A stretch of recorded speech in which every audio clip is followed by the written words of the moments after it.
მოგესალმებით. ეს გადაცემა ხედვაა. მე კი მისი წამყვანი ჟუკიანა ბუხაძე გახდა. დღევანდელი ჩემი გადაცემის სტუმარია მარიამ აბრამიშვილი. მოგესალმებით მარიამ. მოგესალმებით.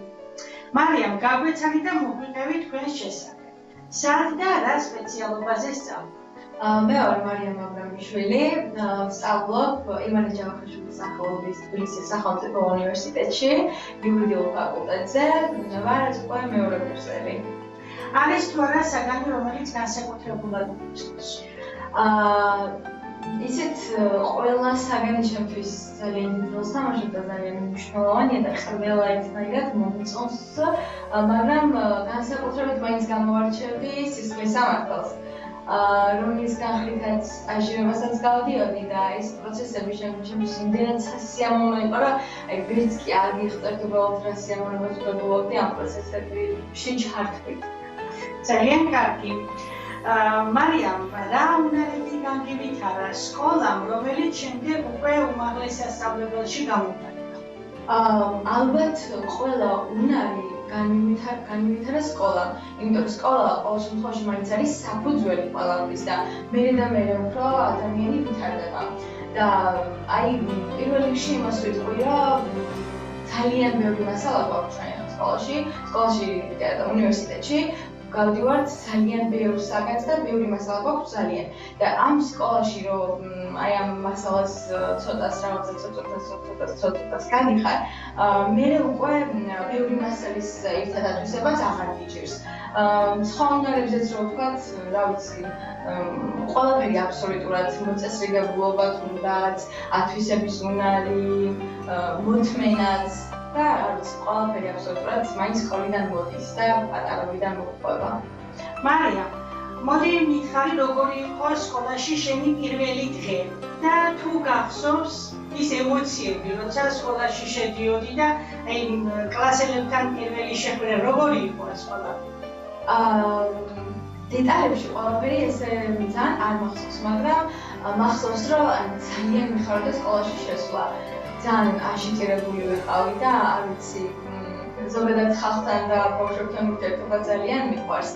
და პატარობაშიც ვიყავი, ძალიან მიხარდა სკოლაში შესვლა და ძალიან აშიკერებული ვიყავი და უმეტეს დედაჩემმა 5 წელი შემიყვანა სკოლაში.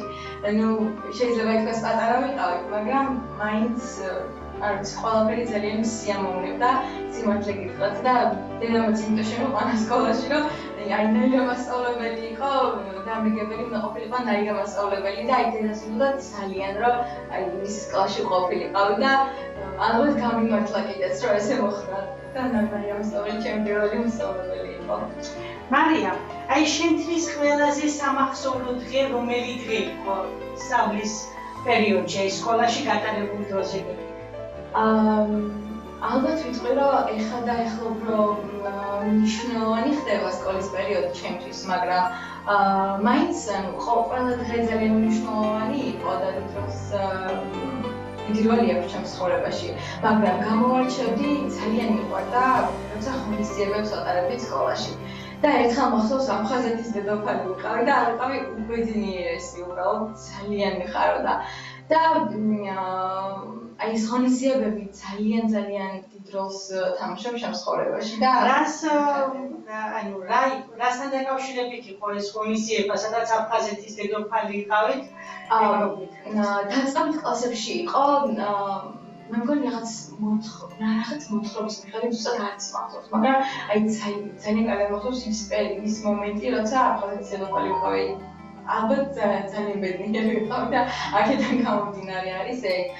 რა ვიცი, კიდე თვითმმართველობაშიც ვიყავი, როცა მოვიზარდე უკვე და იქაც ღონისძიებების ჩატარება, გასვლა სხვადასხვა სოფლებში თუ ქალაქებში და ხო ის უფრო აქტივობები მიზიდავდა ძალიან და ამ დღეებს გამოვარჩევდი. როგორ დაიწყო შენი მუსიკალური კარიერა?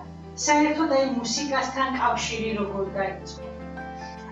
მუსიკასთან კავშირი, როგორც მეუბნებიან, ძალიან პატარა ასაკიდანვე მქონდა. და როცა შემოთქვეს, რომ შეიძლება ბავშვმა კარგად იმღეროს და სიმღერა კარგად გამოუვა, შემიყვანეს სიმღერაზე. 4 წლის ვიყავი პირველად რომ შევედი სიმღერაზე. ეს იყო მოსწავლე ახალგაზრდობის სახლში, ორუდილა იყო ესეთი ჯგუფი და ამ ჯგუფში დავდიოდი. პარალელურად ასევე ფოლკლორული სიმღერების ნახვითაც დავდიოდი. იგივე მოსწავლე ახალგაზრდობის სახლში, ოღონდ ალილო იყო გუნდი და გუნდში ვიყავი. მე უკვე ცოტა რომ წარმოვიზარდე ნელ-ნელა, გადავედი შანძის სამუსიკო სკოლაში. იქ 7 წლები დავამთავრე. კიდევ პარალელურად ამ ფოლკლორსაც არ შევეშვი, გალობაც დავიწყე ტაძარში ვსწავლობდა. გალობაზეც დავდიოდი სამტრედიის საალბარო სკოლაში ვიყავი ჯგუფში. ნუ ეხლა უნივერსიტეტში რომ გადავედი, ეს უკვე თვითნებურად წამოვიდა და თვითნებურად სწავლობ რაღაცებს და ვითარდება და ვცდილობ რომ უნივერსიტეტშიც ყველგან სადაც შემიძლია აქტიურობაში მივიღო მონაწილეობა, თუნდაც სიმღერის სფეროზე. ძალიან საინტერესო.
ხელოვნების რომელ დარგს აირჩევთ?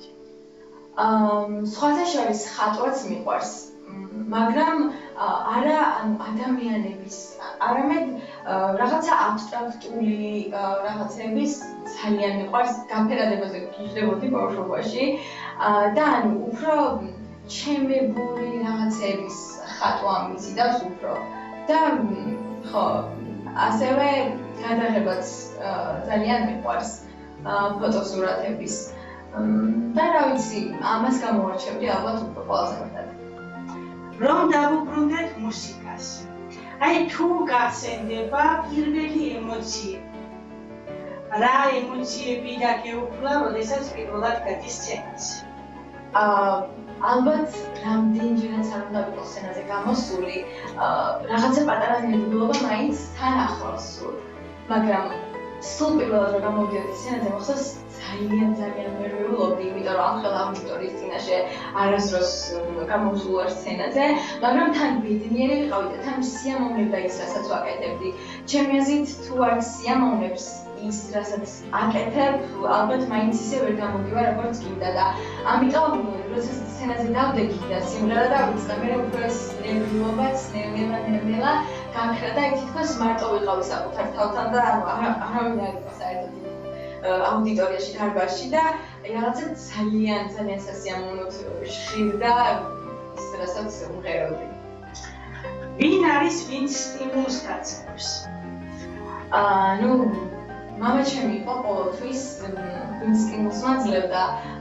ეხლა სხვა ოჯახის წევრებიც რა თქმა უნდა, მაგრამ ის მამიკო მაინც განსხვავებულად იცოდა და ეხლა რა თქმა უნდა დედა ჩემი ძალიან დიდ სტიმულს მაძლევს, ჩემი ოჯახის წევრები, დედმამიშვილები, ბებიები, ბაბუები, რა ვიცი, ყველა აბსოლუტურად მეგობრებიც ასევე და მიხარია რომ შემიძლია გავაბედნიერო ჩემი რაღაცა მიღწევებით თუ საქციელებით.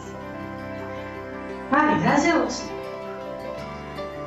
ჩემი ოცნება არის რომ ყველაფერი ისე იყოს, როგორც მინდა, განხრით ვამბობ, რომ თუნდაც სიმღერის განხრითაც და თუნდაც პროფესიული განხრითაც მინდა რომ ჩემი საქმის პროფესიონალი ვიყო, იურისტი და ბევრი ადამიანის ცხოვრებაში სამართალი, ასე ვთქვათ, მოვიტანო. და სიმღერის განხრითაც მინდა რომ ეს ჩემი რაღაც ნიჭი არ დავკარგო და უფრო გამოვითარო და რა ვიცი, ორივე ერთად რაღაცნაირად შევთავსო ერთმანეთს. Გამაინტერესებს იცი თუ გიფიქრია 5 წლის შემდეგ, 10 წლის შემდეგ შენი თავი სად იქნები? როგორ წარმოგიდგენია შენი თავი 5 ან 10 წლის შემდეგ? მინდა რომ აი 5-10 წლის შემდეგ უკვე შემდგარი ადამიანი ვიყო, ანუ ჩამოყალიბებული დასრული პიროვნება, რომელიც პირველ რიგში სამართალს დაიცავს, რაც ჩემი პროფესიის ნაწილიც არის და შემდეგ უკვე არ ვიცი, ყველა ადამიანისთვის ერთგული და ალბათ მისაბაძი პიროვნება პირველ რიგში ჩემი სხვა ადამიანებისთვის, სხვა ბავშვებისთვის, თუნდაც სხვა იმ ადამიანებისთვის, რომლებსაც უნდათ რომ ჩემი პროფესიის ადამიანები გახდნენ. ალბათ ეს იქნება ყველაზე ესეთი რა ქვია, შესაბამისობაში. სკოლის მოსწავლეებს რა რჩევას მიცემ? სკოლის მოსწავლეებს მივცემდი რჩევას, რომ ეს სკოლის პერიოდი არის ძალიან კარგი, სასიამოვნო და ძალიან მოგონებებით სავსე. ამიტომ ყველანაირად ეცადეონ, რომ ეს მოგონებები არ დაკარგონ, ყოველდღიურად განვითარდნენ, იმიტომ რომ სკოლა ძალიან დიდ საფუძველს იძლევა და ეს საფუძველი ძალიან მყარი უნდა იყოს, რომ შემდეგ დააშენო შენ და უფრო მეტად განვითარდე და იმას ვეტყოდი, რომ ყველანაირად გამოიყენონ ეს დრო საკუთარი თავის სასიკეთოდ. მარიამ, რომელი მწერალი ან პოეტი მოგწონს, ვის წიგნებს კითხულობ ძირითადად და თუ გაქვს აი ეს დღის რუტინაში მაგალითად რომ დაიკითხო წიგნი? აი რო გითხრათ ესე დღის რუტინაში ვერ მაქვს ფიზიკურად, იმიტომ რომ თუ სკოლის სწავლის პერიოდია უნივერსიტეტის, ჯერ კიდევ სკოლაში ვარ. ან თუ უნივერსიტეტის პერიოდი არის, იმდენად ბევრი მასალა გვაქვს, რომ თანი ძალიან დამღრელია და იმ პროფესიულ რაღაცებს ვერ ვცდები, ესე ვთქვათ. და ზაფხულში ყოველთვის ვკითხულობ, ძალიან მიყვარს კითხვა. სხვადასხვა დაინტერესებული ან როცა გადაწყვიტე რომ იურისტობა მინდოდა დამინტერესდი აგათა კრისტის წიგნებით და ძალიან მომწონს წერალი, ძალიან და ან სულ ვკითხულობ მის წიგნებს. რაც შეეხება ცოტა ისეთ ლიტერატურას, დიდოსტატის მარჯვენა კონსტანტინე გამსახურდიას შემოყვარდა ძალიან აბიტურიენტების პერიოდში და ქარჩხაძის იგი კიდევ ძალიან უცნაური გრძნობებს აღნიშნავს რაღაცნაირად და აი პირველად რო წავიკითხე, მახსოვს რომ ძალიან შემეხო გულზე და არ ვიცი, ძალიან კარგი არის ორი. მარიამ, რა მაინტერესებს იცი თუ არის ვინმე პერსონაჟი, რომელიმე ნაწარმოების ან რომელიმე მულტფილმის, ვისაც ისურვებდი ყოფნეს და ბავშვობაში თუნდაც მიმბაძველობა რაღაც დონეზე გქონდა. იცით, სხვადასხვა არასდროს არ დავფიქრებულ არ ესე ის შეიძლება საკუთარი თავი მიმებაძა.